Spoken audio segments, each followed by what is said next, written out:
एकदम प्यारे छात्रों, कक्षा 11वीं अर्थशास्त्र का कंप्लीट पेपर विद सॉल्यूशन के साथ यहाँ पर मैं आपके लिए इतनी रात में लेकर के आ चुका हूँ।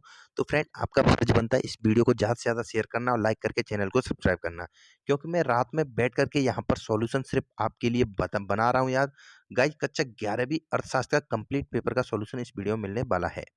देखिए, सांख्यिकी विश्लेषण का विज्ञान है, किसका है? गुणात्मक आंकड़ों का, मात्रात्मक आंकड़ों का, या फिर ए तथा बी दोनों का। तो इसका राइट आंसर क्या हो जाएगा? Option number C. सांख्यिकी का उपयोग होता है व्यापारी में, वैज्ञानिक में, अर्थशास्त्री में, या फिर उपरोक्त सभी। तो राइट आंसर इसका हो जाएगा ऑप्शन नंबर 4, उपरोक्त सभी। गाइस, अर्थशास्त्र में आपके टॉप नंबर आएंगे अगर आप इस पेपर के सॉल्यूशन को कंप्लीट अच्छे तरीके से करके जाते हुए, मैं दावे के साथ आपको बोल रहा हूँ। प्राथमिक संयक होते हैं वास्तविक, एकत्रित, दोनों, या फिर इनमें से कोई नहीं। तो इसका राइट आंसर हो जाएगा एकत्रित होते हैं। जी हाँ गाइस, अर्धवार्षिक परीक्षा में टॉप आएगा अगर आप इस पेपर को अच्छे से तैयार करते हो। सांख्यिकी एवं अर्थशास्त्र क्या है? अलग अलग है, संबंधित है, प्रतियोगी है, उपरोक्त में से कोई नहीं। तो ये आपस में संबंधित हैं। इसके बाद देखिएगा, यहाँ पर 5वें क्वेश्चन में क्या पूछा गया है? एक चर के औसत मूल्य को कहा जाता है? माध्य कहा जाता है, माध्यिका। तो इसका आंसर क्या हो जाएगा? ऑप्शन नंबर फर्स्ट, माध्य कहा जाता है। इसके बाद देखिएगा, यहाँ पर 6वां क्वेश्चन में क्या पूछा गया है? भारतीय अर्थव्यवस्था है पूंजीवादी, समाजवादी, मिश्रित, या फिर उपरोक्त सभी। तो इसका option number D is correct answer हो जाएगा। गाइज, आगे आगे मैं आपको ये भी बताऊंगा कि इस पीडीएफ फाइल कैसे डाउनलोड कर पाओगे इस पूरे पेपर के सॉल्यूशन का। तो चैनल को फटाफट से सब्सक्राइब कर देना, वीडियो को लाइक कर देना। और इसके बाद ट्रू एंड फॉल्स पूछे गए, ये भी वेरी वेरी मोस्ट इंपोर्टेंट है अर्धवार्षिक परीक्षा के लिए। तो इन सभी क्वेश्चंस को अच्छे से तैयार करना है। सांख्यिकी केवल मात्रात्मक आंकड़ों का अध्ययन करती है? तो यह फॉल्स है। क्या है? असत्य है। सूचक स्वयं प्रश्नावली भरते हैं? तो गाइस, यह सत्य है, ट्रू रहेगा। इसके बाद ये तीसरा क्वेश्चन क्या है? सांख्यिकी आर्थिक समस्याओं का समाधान करती है? तो ये फॉल्स हो जाएगा, असत्य है। इसके बाद चौथा क्वेश्चन क्या है? माध्यिका वह मूल्य है जिसकी आवृत्ति सबसे अधिक बार होती है? तो यह असत्य हो जाएगा। 5वां क्वेश्चन क्या है? अंग्रेजों ने नकदी फसलों के उत्पादन पर जोर दिया? यह सत्य हो जाएगा। 6वां क्या है? आंकड़ों के बिना अर्थशास्त्र में सांख्यिकी का कोई उपयोग नहीं है? तो यह असत्य हो जाएगा। और उसके बाद गाइस, 7वां क्वेश्चन क्या है? आंकड़ों के अनेक स्रोत होते हैं? तो यह सत्य हो जाएगा। इसके बाद आते हैं गाइस यहाँ पर रिक्त स्थान कुछ इस तरीके से आपको भरने पड़ेंगे। पहला क्या है? प्रत्येक वर्ग की उच्च सीमा तथा निम्न सीमा का अंतर होता है, वो क्या कहलाता है? वह वर्ग अंतराल कहलाता है। इसके बाद दूसरा क्वेश्चन क्या है? व्यवसाय एक कैसी क्रिया है? तो गाइस, व्यवसाय एक आर्थिक क्रिया है। तीसरा क्वेश्चन क्या है? वर्ग 25-30 में वर्ग अंतराल कितना होता है? तो वर्ग अंतराल 5 होता है। इसके बाद देखिएगा, चौथा क्वेश्चन क्या है? पैसे के लिए विशिष्ट। अगर आपका कोई भी क्वेश्चन हो, डाउट हो, या कंसेप्ट हो, समझ में नहीं आ रहा है, किसी भी बोर्ड का हो, जेई या नीट का हो, तो आपको टेंशन लेने की जरूरत नहीं है। फिलो ऐप है जो आपको 24/7 3 इजी स्टेप में आपको सभी क्वेश्चंस का सॉल्यूशन देना है।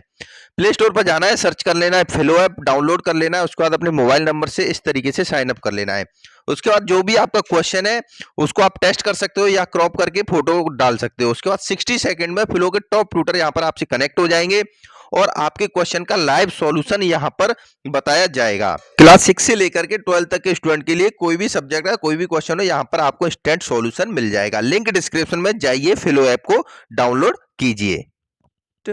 एक तकनीक की आवश्यकता होती है, तो यहाँ पर प्रशिक्षण भर दिया जाएगा। जी हाँ guys, physics Hindi YouTube channel पर आपको पूरा पेपर प्रोवाइड कराया जा रहा है।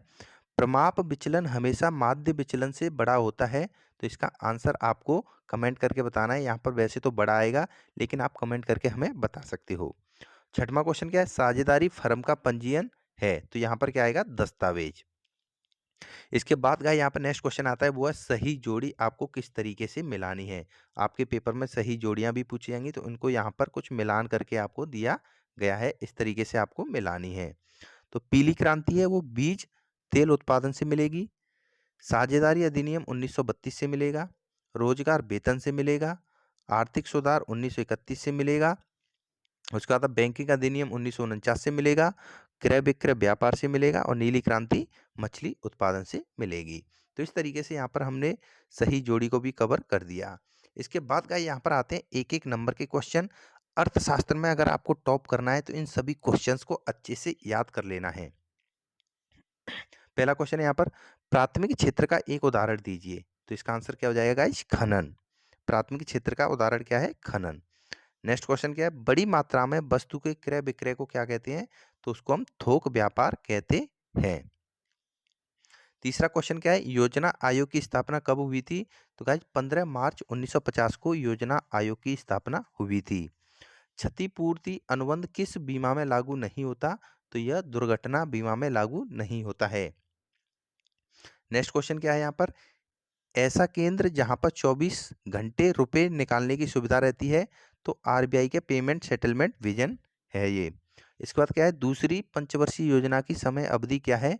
तो गाइस देख सकते हो आप यहाँ पर 1956 से लेकर के 1961 तक इसकी समय अवधि है। व्यवसाय संगठन का सबसे प्राचीन स्वरूप कौन सा है? तो संयुक्त हिंदू परिवार है ये व्यवसाय संगठन का सबसे प्राचीन स्वरूप है।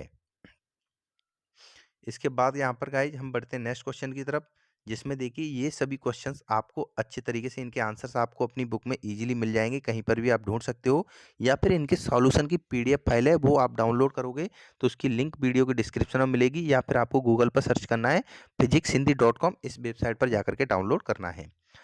ये सभी questions very very most important है, अच्छे से आपको याद करके जाना है। निर्धनता से क्या तात्पर्य है? द्विविमीय चित्र किसे कहते हैं? अर्थव्यवस्था क्या है?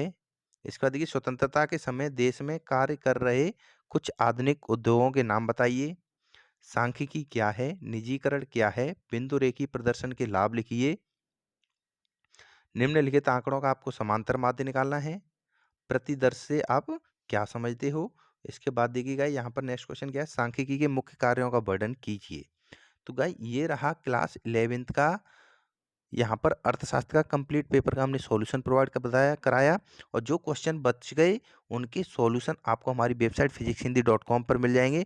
तो आप फटाफट से आपको क्या करना है? वेबसाइट पर जाना है, सारे सॉल्यूशन को डाउनलोड कर लेना है।